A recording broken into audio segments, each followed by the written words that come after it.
Bienvenidos al podcast Final Abierto. En este episodio nos sumergimos en una cuestión que está en el aire en el último tiempo. ¿Puede la inteligencia artificial reemplazar a los rabinos? ¿Pueden las máquinas realmente comprender el contexto, la emoción y la complejidad de las preguntas y las respuestas de la halajá?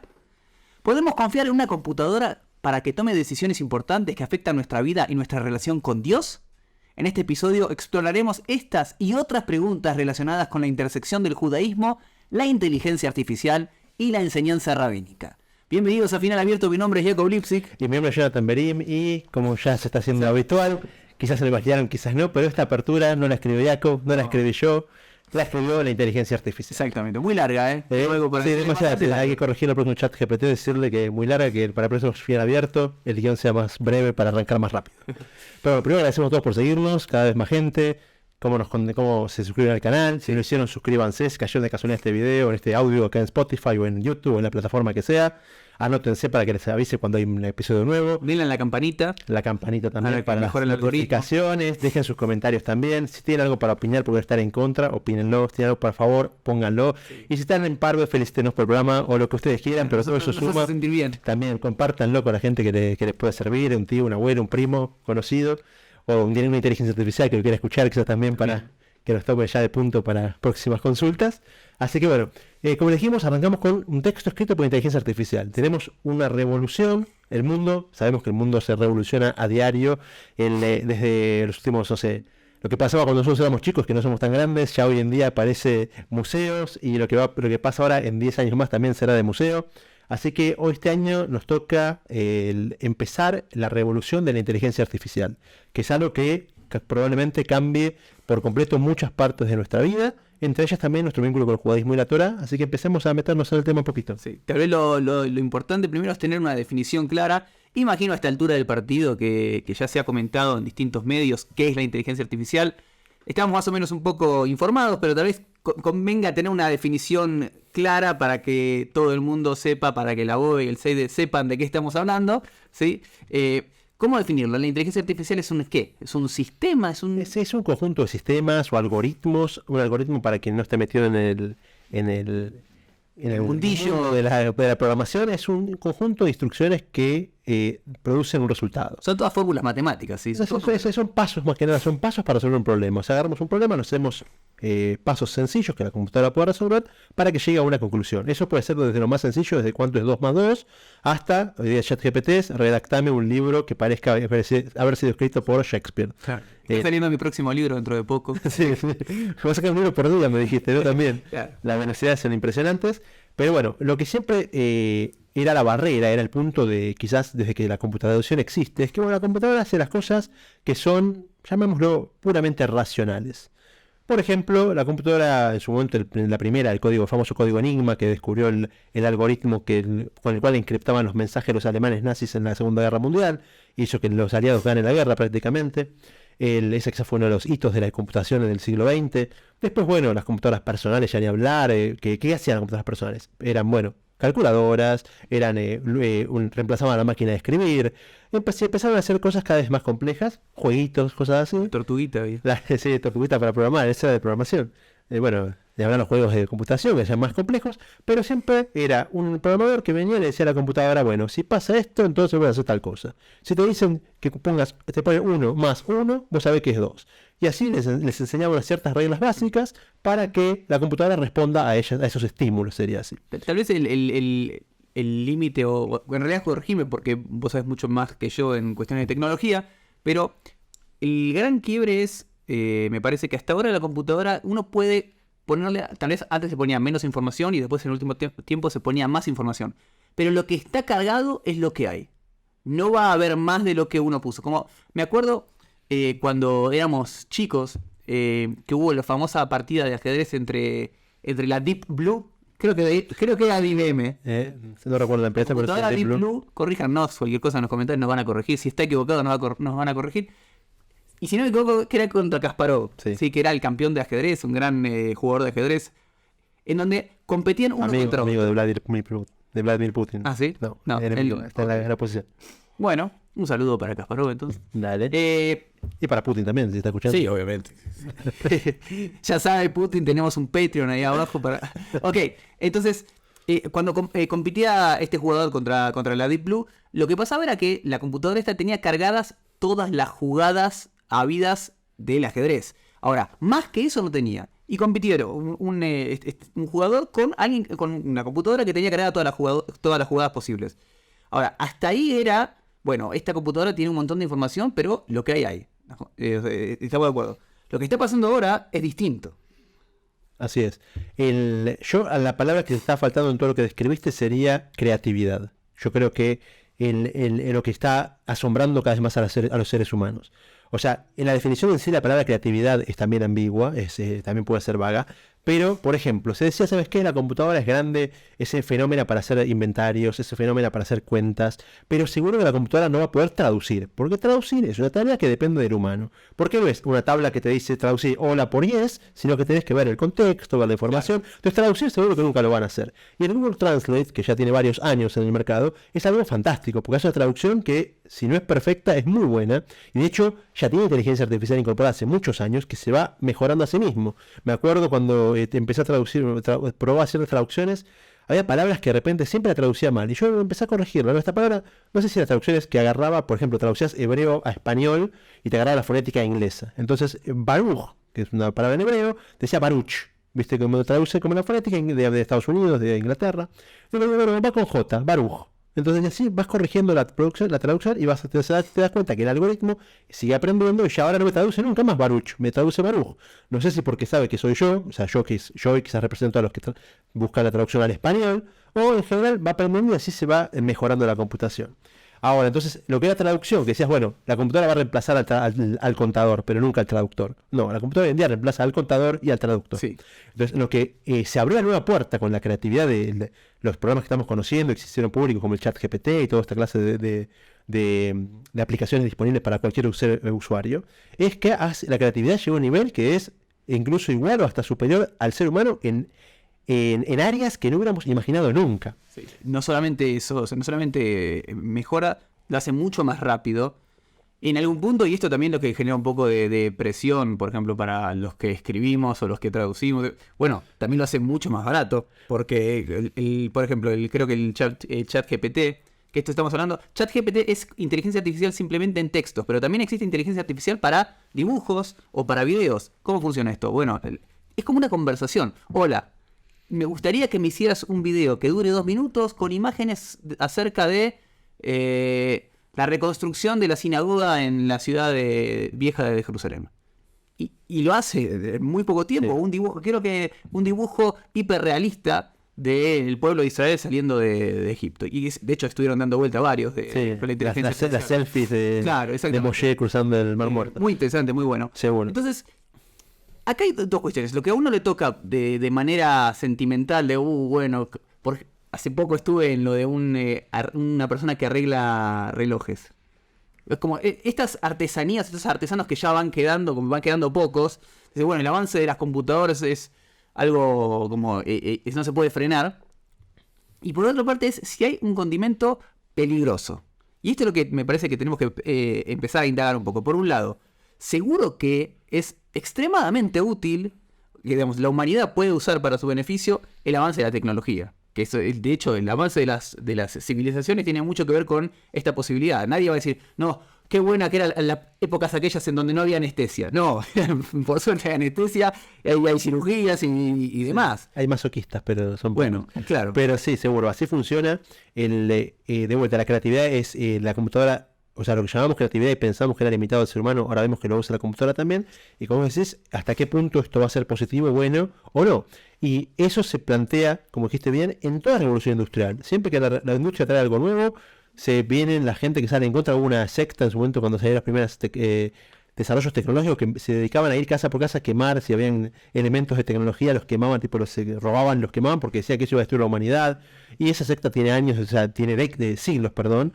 Empezó, con quemando, no sé, imprentas de como Gutenberg será, y después empezó a mejorar sus objetivos. Hoy en día tiene Twitter, la secta es. Seguramente, pero bueno, de vuelta, como toda herramienta que nos da la tecnología, tiene sus cosas buenas, sus cosas malas, sus innovaciones que nos pueden llevar al hombre al espacio, pueden llevar a un hombre a hacer un exterminio masivo de seres humanos. Entonces, como toda herramienta, sí es importante tener un ojo encima, viendo para dónde va a ir y adelantarse a los problemas muchas veces, porque si dejamos que el problema se desarrolle solo, puede ser realmente muy peligroso. Ok, pero vamos a lo nuestro porque obviamente hay en distintos ámbitos la inteligencia artificial va a afectar, pero en este podcast nos destacamos por hablar de la cuestión del judaísmo, ¿sí? Entonces, ¿qué tiene de bueno, qué puede tener de bueno la inteligencia artificial en el mundo judío? Vamos a arrancar por el lado positivo. Bueno, todo lo que hace, todo como herramienta a nivel de lo que sea, por ejemplo, redacción. Yo quiero redactar un texto muy largo y pido a la inteligencia artificial que lo haga por mí. Después lo corregiré, después lo moldaré a lo ayornaré a lo que yo quiero lograr. Pero hay un montón de elementos que puede ayudar a la vida judía diaria. Incluso también a lo que es manejo de información. O sea, el pueblo judío, sabido que desde hace casi 1000 años se llama el pueblo del libro. Bibliotecas que no terminan, de miles de ejemplares donde hay información de milenios de historia y de desarrollo intelectual, de formación. Sabemos que existe, bueno, el Talmud, los libros de lo que se llama Rishonim, los Aharonim. Y los libros, al día de hoy se siguen editando libros todos los días. Y el judaísmo crece, o sea, el desarrollo intelectual judío es enorme. Entonces, ¿puede una persona manejar algo así? Y seguramente hay ciertos elegidos que de repente tienen la cabeza y de una capacidad de memorizar y de recordar todo, pero otros no, otros que de repente dicen, escúchame, le dice, digamos para un ejemplo práctico, yo quiero dar una clase sobre cómo se construye el azúcar, por ejemplo, y sé que hay varias opiniones sobre de dónde surge la medida mínima del azúcar, por ejemplo, que tiene la medida mínima, que sí, no nos vamos a poner técnicos, pero de repente, ¿cuáles son las 5 o 10 opiniones que hay sobre respecto? Y digo, escúchame, ¿me preparas las 10 opiniones? Entonces, ya te las puse en una pantalla. Vos te evitás irte a quizás consultar 10, 15 libros sobre al respecto. Y vas a armar tu clase, vas a desarrollar el estudio que estés desarrollando. Pero la inteligencia artificial te ahorró unas 3, 4 horas de investigación de ir a una biblioteca, de pedirle prestado el libro a un conocido, porque no lo tengo, de acceder al libro, quizás está disponible en internet o no. Entonces, ya vemos que hay un montón de ayudas que la inteligencia artificial nos puede dar. Entonces, eso seguro que es imprescindible, porque lo que es manejo de información es su especialidad. De hecho, vamos a por ejemplo, como pasó hace poquito en Estados Unidos, que hicieron que la inteligencia artificial rinda el examen de medicina. Entonces, si la función del doctor es recordar ante cada síntoma, ante cada conjunto de síntomas, cuál es la probabilidad de lo que está ocurriendo, porque nunca es certeza, pero siempre es una probabilidad, bueno, si le duele el pecho y el brazo izquierdo y no puede respirar, bueno, probablemente sea un infarto. Entonces no como la gente que googlea ya y todos son infartos o cáncer.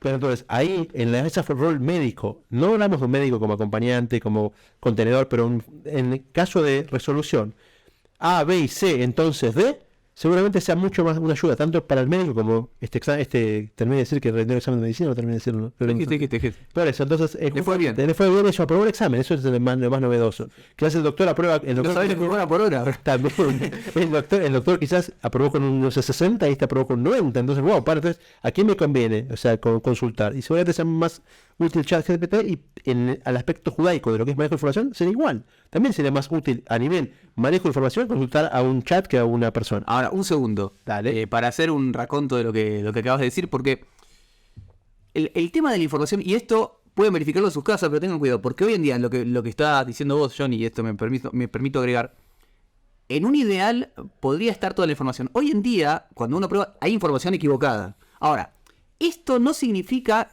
que no sea algo corregible. De hecho, me acuerdo, o sea, en realidad no recuerdo todavía, pero hubo una discusión cuando salió Wikipedia en su momento. No, que hay datos que son confusos y que no están tan correctos, que se puede corregir. Eso, para el que no sepa, Wikipedia lo puede editar cualquier persona. Uno en su casa, corrige el artículo y cambia, escribe lo que quiere. Pero entonces se creía, no, al final van a inventar historias y demás. En definitiva, Wikipedia, bastante consultado. Es una fuente que ha sido corregida a lo largo del tiempo, con mucha edición y demás. Con lo cual, lo que estamos acá dando esta discusión no es si hoy en día la inteligencia artificial se puede, o el ChatGPT o lo que fuera, lo que sea mañana, si se puede confiar. Porque hoy en día la verdad es que lo hemos probado fuera de cámara, no es tan confiable en la información. Pero es evidente que la información tarde o temprano va a estar ahí. Digamos, todo lo que es un dato cuantitativo va a aparecer ahí. Por ejemplo, imagino que en una situación de está prohibido, permitido tal cosa, tengo un troll con esto, volviendo a la cuestión de eso, tengo un troll con un agujero así, ¿se puede o no se puede? La información cuantitativa tarde o temprano va a estar, ¿sí? Que es lo que ocurre también en otros ámbitos, que donde los datos los puede conseguir una computadora. Eso es inevitable y hacia allá vamos y eso va a ocurrir. Entonces, eso me parece que, como decimos, ese puede ser el aspecto positivo, en donde la información pura y dura va a estar disponible o va a estar accesible. Hay quien dice, igual, me acuerdo cuando salieron no me acuerdo cuando salieron, pero cuando utilizábamos los libros de consulta, que hoy en día en el Talmud también están las explicaciones y demás, decía, bueno, no, en otra época, cuando en el Talmud te decía, bueno, abrí el tratado de Brajot, nos levantábamos, íbamos ahí, y ya con abrir el libro uno tenía, tal vez se ponía a mirar otras cosas. Es cierto eso, pero la información disponible al instante, eso seguramente va a ser algo positivo. Hoy en día, de vuelta, o sea, perdón que me reitere, pero es importante. Hoy en día no es confiable. Tal vez lo mejor sería, si aparece una fuente, ir a fijarse adentro de la fuente, a ver si es cierto o no, porque por el momento no es. Pero evidentemente tarde o temprano no va a ser confiable. Es el aspecto positivo. En el camino para llegar a ese ideal también hay problema, que es que al ser una especie de esponja que absorbe y aprende, va a aprender de cualquiera. Entonces, si ese chat... Eso va a ser corregible. Va a llegar a un ideal como Wikipedia, que llega a un ideal correcto. En el camino, cuando uno se choca con eso, de repente va a ver que puede haber fallas. Un miedo, por ejemplo, que hay es que, por ejemplo, se le inculquen posturas, no sé, racistas. Todavía no llegamos a los miedos. Vamos a la parte positiva. Pero solo positivo está. Vamos, o sea, entonces, dale. Digamos, la parte positiva, entonces, estamos de acuerdo que es en la accesibilidad a datos. Eso, tal cual. El procesamiento también de dichos datos, porque de vuelta, ya no es solamente acceder, sino que te lo mastique un poco también. Dame sobre quizás el dato es una hoja entera del Talmud, y cuando lo accedes vía una inteligencia artificial, te da el renglón específico y sin perder más tiempo de nada. Sí. Es un procesamiento de datos, en mayor o menor medida, depende de la consulta que uno haga, pero sí es una herramienta súper útil y súper práctica. Ok. ¿Y qué tiene de malo? O sea, ¿qué es lo que asusta? Porque obviamente, de hecho, yo sé que te han llamado rabinos y dice, hey, esto parece que la gente está preocupada, es peligroso. ¿Cuál es el aspecto que preocupa, por así decirlo, la inteligencia artificial? De hecho, mientras estamos hablando, hay una gran discusión a nivel internacional respecto de hacer regulaciones a la inteligencia artificial, y para que esto no quede, no es que opina el rabino Berim o opina Yaakov Lipsky, Elon Musk es muy defensor de que haya reglas de regulación, porque según él dice, una frase que me gustó, que él decía, regulación hay en todos los ámbitos, hay en autos, en aviones y demás cuestiones. Lo que pasa es que la regulación aparece después de que se da el problema. Acá el miedo es que una vez que ya tenga tanto poder, por así decirlo, la inteligencia artificial, ya no se puede regular. Entonces por eso están viendo ahora que está en una etapa bastante de incubadora, por así decirlo. Pero volviendo a nuestro ámbito, en el judaísmo, ¿cuál sería el problema?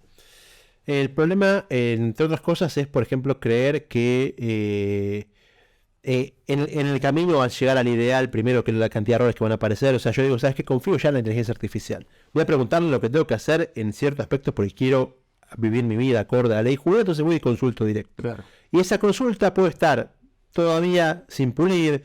O sea, una persona que sabe y consulta, está bueno porque le puede dar un marco de referencia para ver en dónde está parado, pero el que no sabe, de repente cree que esa respuesta es palabra santa, y no es. O sea, pasa en el judaísmo y pasa en todos los ámbitos. Justamente hoy una persona me consultó, algo muy puntual, era ¿dónde consigue kosher en cierto aeropuerto de Holanda? Claro. Voy a jugar con el chat GPT, voy a preguntarle. Y le dije, escúchame, estoy en el aeropuerto tal y tal, para el aeropuerto tal y tal, ¿dónde consigo kosher? Y me tiró una lista de 3 negocios que según él venden kosher en el aeropuerto. ¿Pero qué es kosher? Bueno, no solo que es kosher, sino ese negocio está cerca del aeropuerto o está en el aeropuerto. Ya todavía no tiene esa capacidad de definir adentro, afuera, todo, o sea, se va a ir puliendo, pero en el momento esa persona confió, se fue sin comida, la persona come kosher y se va a pasar hambre porque quizás no fue del todo precisa la respuesta. O temas más técnicos de alajá, donde preguntamos a qué horario, vamos a, si tenemos tiempo, vamos a dar un par de ejemplos, pero que a qué horario pasa tal cosa, y si no se apoya en eso 100%, por el momento no es algo, como dijiste, que es una herramienta confiable que te puede dar una solución a tu vida. Y además, otro tema, ya que estamos de las consultas en sí, que eso ya voy a hablar un poquito también la parte de lo que es el rabino y lo que es el rabinato, pero... Es la gran pregunta. Que es la gran pregunta. ¿Lo puede reemplazar la inteligencia artificial del rabino? Por ahora puede ser que tenga más datos. Eso. Si pensamos que el rabino es, ya dijimos varias veces, pero que pensamos que es un judeólogo, o sea, un elemento, un cerebro que acumula información sobre judaísmo, eso no es un rabino. No, de hecho, hay un término que se llama Hamor no Sfarim. Sí. O sea, esto también es muy importante porque... ¿Qué significa muy importante? Acá está el kit de la cuestión. Si Explica el concepto. Acá está el punto en discusión. Del jamón sexual. Claro, jamón sexual sería que en realidad una persona que es un burro, pero que tiene mucha información. Eso sí. Es como si realmente es un burro que carga libros. Eso, sí. Porque puede pasar, o sea, no solo no es del judaísmo sumar datos. De vuelta, puedo escuchar en la tele un analista sobre el judaísmo, y eso es un rabino, no es un rabino. No. Puede estar recontralejos de lo que es el rabino. Haber visto una serie en Netflix y ahora se presenta como... También, seguro, el judeólogo ahora es analista de judaísmo. No, eso no es un rabino, para nada, no ni se acerca. Porque de vuelta, el rabino no es ese burro lleno de libros encima. El rabino es mucho más que eso. Ahora, ¿qué es? Bueno, estamos defendiendo el rubro siendo parte, pero vamos a tratar de ser objetivos, pero más allá de defender al gremio, auspicia este programa del gremio rabínico. La pregunta que ojo, yo no estoy tan seguro de esto. Lo que siempre se dice es, bueno, la computadora nunca va a poder tener la empatía o la cuestión humana, obviamente, ¿sí? De la comprensión en el 1 a 1. Es decir, en la pregunta general, ¿esto se puede o no se puede? ¿Se puede comer esto en pesa? Esa información que tal vez se puede dar. Pero este tipo de kashrut es apropiado para el tipo de vida que estoy eligiendo llevar. Ahí tiene que ver un poco más con la sensibilidad del rabino en cuestión, que conoce a la otra persona, que sabe qué nivel es difícil, qué nivel es más fácil, dónde está accesible, dónde mira, la verdad que esto ya es una vara que te vas a tropezar. Ahora, aclaremos para eso que dentro de la forma de vivir judía no es blanco y negro. Entonces una persona quiere hacer algo según lo que la ley judía dice, y quizás del 1 al 4 está mal, del 4 al 8 está bien, y del 8... Eso duro, 4 al 7 está bien. Del 4 al 7 está bien, y del 7 al 10 está mal de vuelta porque se fue para el otro lado. Ok. Claro, quiero dar un ejemplo de una como si fueran 10 caminos, descarto 3 de un lado, descarto 3 del otro, pero quedan 4 en el medio que son correctos. Entonces, ¿cuál es el camino para mí? Hay caminos que son más estrictos, caminos que son para gente más piadosa. Y puede estar los 4 caminos bien, pero hace falta una sensibilidad especial de conocer a la persona, además de conocer a la halajá, porque saber cuáles 4 caminos se pueden, porque si no puede uno inventar. ¿Conozco los 4 caminos permitidos? Sí. ¿Conozco a la persona? También. Y combino ambos para decirle, mira, vos te va a recomendar el 5, o el 4, o el 6. Entonces, para juntar ambas cosas hace falta una empatía y un conocimiento que no es simplemente la parte técnica de se puede o no se puede, que de hecho en la actualidad también puede pasar. Una persona que no conoce un rabino y dice, porque no, sabe mucho. ¿Rabino se puede tal cosa, sí o no? Y a veces, si uno escuché que el rabino se podía. Bueno, me dejó una cuestión general, no te dijo a vos. Y en el mejor de los casos, porque a veces que gente directamente ya como la medicina, va a Google directo, se puede tal cosa. Claro. En el judaísmo también, y es el rap Google. Pero de vuelta, le va a faltar todo este condimento que es la empatía y la conexión con la persona. Hablaba con un amigo y me decía que lo primero que yo le planteé es eso, y me dijo, estás equivocado. Dale. O sea, la primera impresión o lo primero que uno viene a decir o sea, lo que el chat GPT o la inteligencia artificial no pueden reemplazar es aparentemente esta cuestión de la empatía y la comprensión. Y él me dijo, que es una persona que entiende el tema, me dijo, estás equivocado, eso es cuestión de tiempo, no me estás dando una diferencia que es incambiable. Él me decía, la cuestión de empatía es una cuestión de tiempo, así como te tardamos cierto tiempo, se tardó cierto tiempo en que pueda escribir algo, se va a tardar un poco más hasta tener empatía, pero a eso se llega.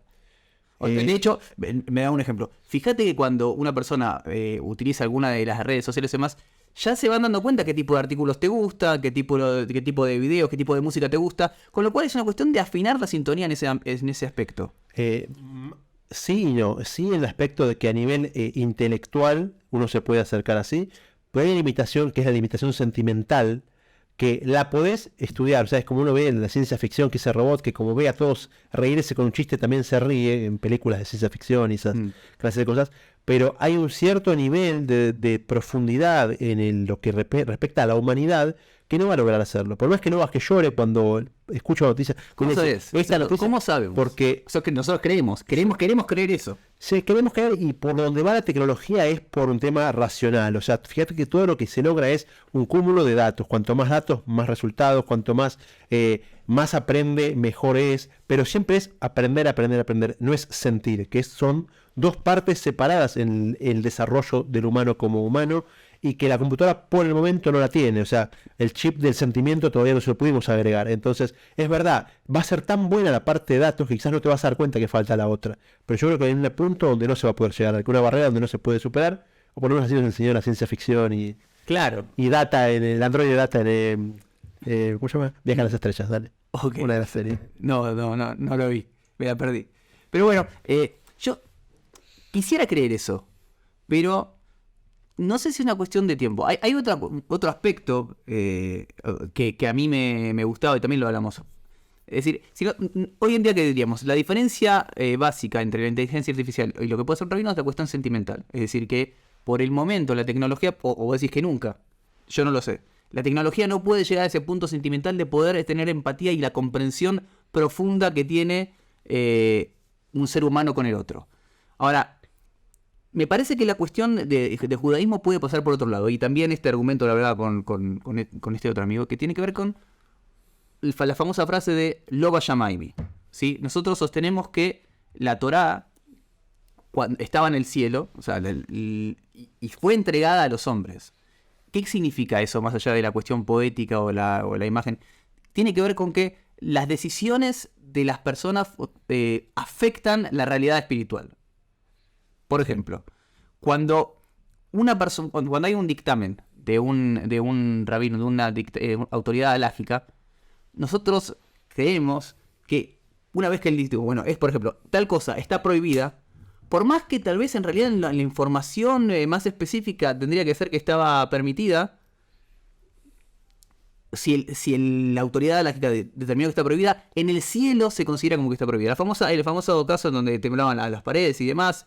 Que quedamos a hacer un capítulo sobre eso, especialmente nunca lo hicimos, tenemos pendiente. Okay. Vamos a hacer un día a contar la historia completa, pero sí, la idea, el principio que estás transmitiendo es que Dios le dijo al ser humano, acá está la llave. Claro. O sea, vos dictaminás que sí y que no, y la construcción que se va haciendo se hace, es como quizás lucha contradice otras fe en el mundo, otras religiones que no piensan así. En el judaísmo dice, la llave está en el ser humano. De hecho, el famoso sabio que se llama el Rab Chaim Volozhin, que él en su libro cuando lo explica, dice que el mundo es como un títere. ¿Vieron el famoso titiritero que uno tenía la mano que manejaba un aparatito con una cruz muchas veces que tenía hilos, y esos hilos levantaban partes del muñeco?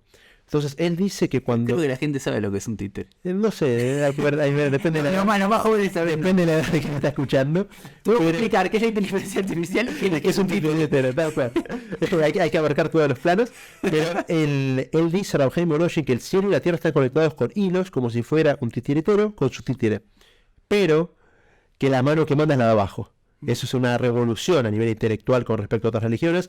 El ser humano, el judaísmo, es la base del mundo. O sea, ya, si el ser humano dice esto pasa a estar permitido, pasa a estar permitido. Y si Dios opinaba lo contrario, dice, ¿sabes qué? Como dice el mismo pasaje del Talmud, que en algún momento contaremos entero, es, mis hijos me vencieron, dice Dios. Claro. No, ya está, ellos dijeron así, como ellos opinan, así va a ser. Hay dos historias que se cuentan, una más reciente y otra... que ocurrió hace unos 200 años. Voy a empezar con la más reciente. Hace poco falleció Rab Chaim Kanievsky y después, como siempre ocurre con muchos sabios después de muertos, aparecen un montón de historias que ocurrieron y cuentan que en un momento Rab Chaim dijo, bueno, tengo que hacer un sium de tal tratado, supongamos que era Brajot, tengo que hacer un sium de una finalización, la fiesta de finalización del tratado de Brajot. Entonces le preguntaron, ¿cómo? No, todavía no lo terminó. Dice, sí, lo terminé mientras dormía. Sí. Ahora, más allá de eso, lo terminé mientras dormía o no, hubo una pregunta. La Torá que uno estudia mientras duerme, o que uno piensa que estudió y demás, ¿necesita una bendición? Acá entramos en una cuestión técnica. Antes de estudiar Torá se tiene que hacer una bendición, ¿sí? Entonces, eso es cuando uno está despierto, pero cuando uno está dormido también tiene que hacer la bendición o no. Entonces, uno dijo, bueno, que Rab Chaim dictamine que no hace falta... Así en el cielo le dan la recompensa por haber estudiado. ¿Qué significa eso? Que si Rab Chaim dictaminaba, no hace falta, bueno, ya está. Entonces no hace falta. Esa es la decisión que afecta también a las esferas espirituales. Esa es una historia, y hay otra más conocida, que si querés contarla. Hay una historia que ocurrió ya hace... Hay muchas versiones, esta historia hay muchas versiones, perdón que te interrumpa. Y le pedimos también, si saben, si la conocen con tal rabino o tal otro rabino, en qué época, nos van a ayudar, pero vamos a contar una versión de... Sí, yo la escuché con el Hatam Sofer, la vimos con el José de Lublin, la conocimos juntos, pero que en el judaísmo hay ciertos daños fisiológicos en el animal, que el animal se considera que no va a sobrevivir 30 días, por lo tanto es animal que no se puede consumir. Claro. Hace falta animales sanos, y sano es que vaya a vivir de acá en adelante un periodo de tiempo y no que se muera, incluso que ahora lo vemos respirando y latiendo, pero si está agonizando en el piso, no lo podemos matar y comer porque no es un animal que va a vivir. Se va a un animal sano. Entonces, había una persona que tuvo un problema en el cuerpo, y era en el pulmón específicamente, por lo menos la versión de la historia que escuchamos, que en un momento donde estaba, el doctor le dice, le queda muy poco tiempo de vida, y fue a hablar con un rabino, y el rabino le dice, mira, lo que tenés el pulmón, el rabino que legisla en este lugar, que estaba en Europa, es el Ramá. El rabino Ramoshe Isserles, dice que este problema, si lo vemos en un animal, ese animal no se puede comer porque es mortal el problema.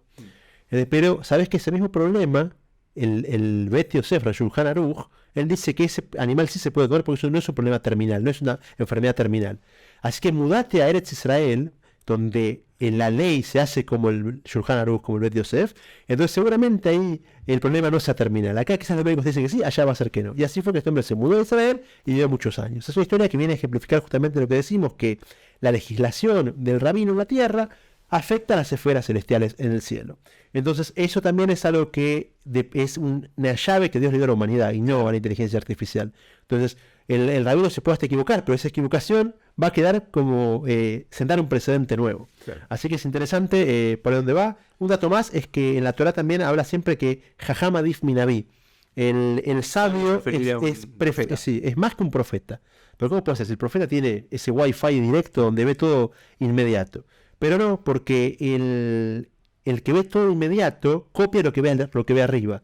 Y el sabio es el que desarrolla lo propio, que como dijimos antes, si tiene la llave para desarrollarlo y además lo desarrolla, es algo novedoso que solamente se le dio la virtud que le dio al ser humano y no a otras entidades. Así que por más que quizás, un ejemplo más que lo mencionamos, que un rabino que dijo un sermón... Sí, no sabemos, ¿es un rabino? Me pareció que sí, no investigué quién es la persona, pero digamos que un rabino, podíamos hacerlo vos y yo también, así que no sé, de hecho, ¿te acuerdas la clase que diste ayer? Lo que, claro. La preparaste en 30 segundos, ¿cómo hiciste una clase de 1 hora y media? Vamos a la prueba en vivo. Sí, vamos a hacer, tengo algunas grabadas ya para cosas, pero vamos a ver. Con el programa de cocina. Tengo ya terminado.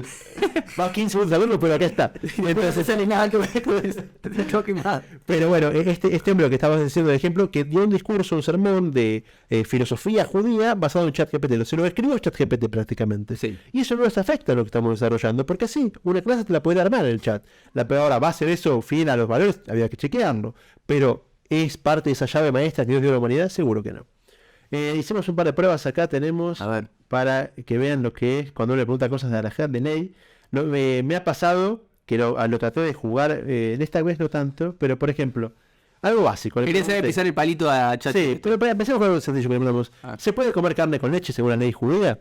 Vamos a ver qué dice. Y responde no, según la ley judía, alajá, me avisa él, a mí me enseña que la ley judía se dice alajá. Escuchame, mira, si vas ahí, habla con propiedad. Está prohibido consumir carne y leche juntas. Esta prohibición se deriva de 3 pasajes bíblicos que se encuentran en la Torá. Y mira las citas, Éxodo 23:19 y todas las citas de la Torá, que prohíben cocinar un cabrito en la leche de su madre.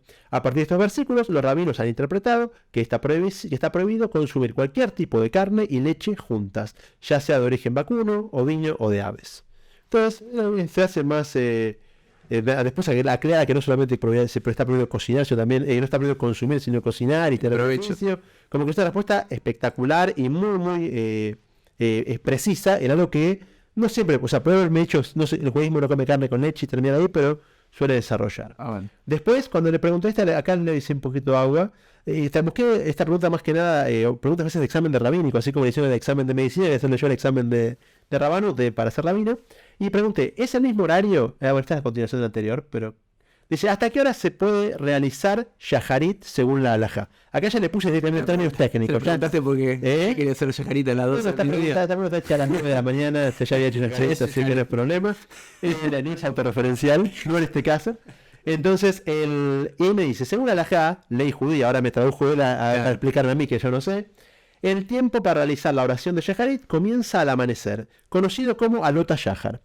Yo no voy a traducir a Alota Shahar como amanecer porque amanecer es pero dejamos pasar porque sí es parte del amanecer, o sea, es el proceso de amanecer. Pasa. Sí, y termina a más tardar a mitad del día. No. Es decir, antes de que comience el periodo de tiempo para la oración de Minja. O sea, acá está pensando que van uno después de la otra y que no hay un tiempo prudencial para terminar Shaharit antes. Aparte depende de invierno, verano, ¿no? A mitad del día. Después lo aclara. Después se mete Shaot Maniot, lo mete, que dice que, mira, el segundo del párrafo dice, O sea, el momento exacto en que comienza Alota Shahar depende de varios factores, como la latitud y la longitud del lugar donde se encuentra la persona, así como la época del año. Porque hay que aclarar que el judaísmo maneja los días y las noches no como horas de 60 minutos, sino con una especie de hora relativa a lo largo del día.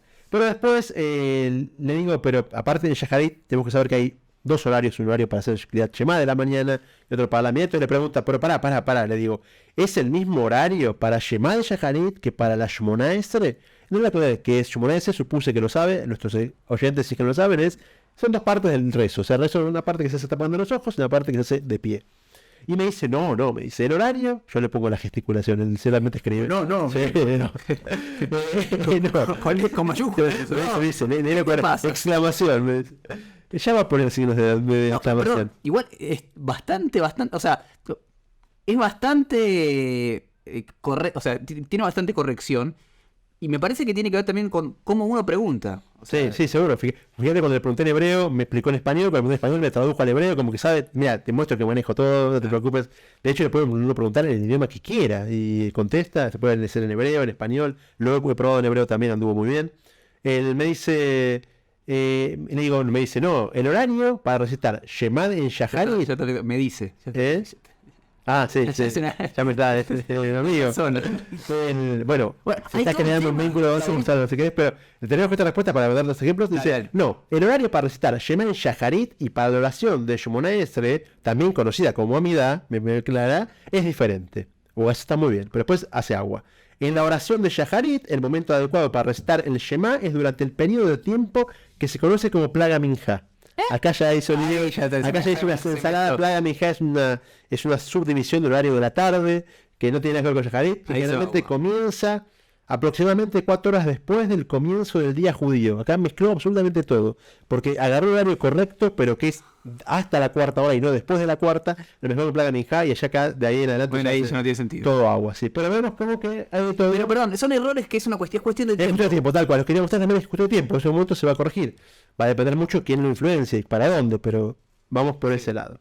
Lo que decías de los sentimientos de... Que hoy en día, en la generación en la que vivimos, que está totalmente pendiente de la tecnología, hay mucha gente que, y esto es en serio, no es un chiste, genera como un vínculo, hay tanto vacío sentimental, y donde genera como un vínculo con la inteligencia artificial, sí, como que se lleva mejor con la inteligencia artificial que con los amigos, y deja a los amigos, se queda hablando con la computadora. Sí, ya hay novias virtuales, gente que hace parejas por texto. La gente busca muchas veces un diálogo, con una contención, y si me puede entender mejor que nadie, ¿por qué no? Y entonces se van abriendo puertas ya media complejas, pero bueno, yo creo que vamos por este lado, que es una herramienta tecnológica que tenemos que saber cuándo agarrarla a tiempo. A veces la gente se deja estar y las cosas pasan, y cuando uno se da cuenta ya se atrasó mucho en el desarrollo, pero bueno, aportar ese desarrollo para que vaya un camino correcto. Y también para agregar un poco con lo que estaba diciendo, tampoco uno puede tapar el sol con la mano. Bueno, no dejo entrar esto. No. Es algo que vino para quedarse esto, y todo el mundo va hacia la incorporación de inteligencia artificial. Lo inteligente es ver cómo utilizamos esta herramienta, es como un martillo. No probamos el martillo porque rompe ventanas. No, el martillo también puede construir algo. La inteligencia artificial es algo que puede ser muy bueno de hecho es muy bueno para la humanidad.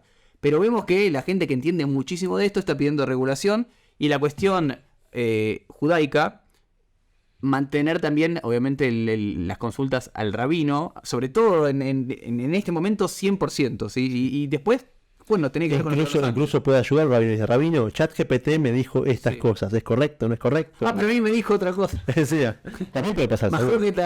Sí, un chat con el otro. Sí. Pero bueno, ya va a pensar también eso. Bueno, como dijiste vos, aprovechemos como herramienta, busquémoslo, sacarle el provecho. Va a cambiar también, entre paréntesis, va a reformar todo lo que es la educación, porque ya está afectando ya, los chicos ya hacen trabajo práctico con esto. Una yeshiva, uno da un examen a los alumnos, muchas veces en la yeshiva tiene más confianza y dice, bueno, hacerlo para mañana. El hacerlo para mañana va a hacer que el chico en la pieza haga las preguntas al chat GPT y lo responda. Le va a dar que replantearse un montón de aspectos, que es importante, como dijimos siempre, empezar a ver adelante. El sabio es el que mira hacia adelante y se prepara. Entonces justamente la herramienta está, se puede aprovechar de un montón de aspectos. Busquemos los positivos, tratemos de mejorarlos, y también hacer lo propio gobiernos, instituciones, personas individuales, para que las partes negativas queden de lado, sean las mínimas y nos enfoquemos y se desarrolle la parte buena. Bueno, hasta acá llegamos hoy. Muchas gracias por acompañarnos. Pueden seguirnos en redes sociales, suscríbanse al canal, denle a la campanita y nos vemos la próxima.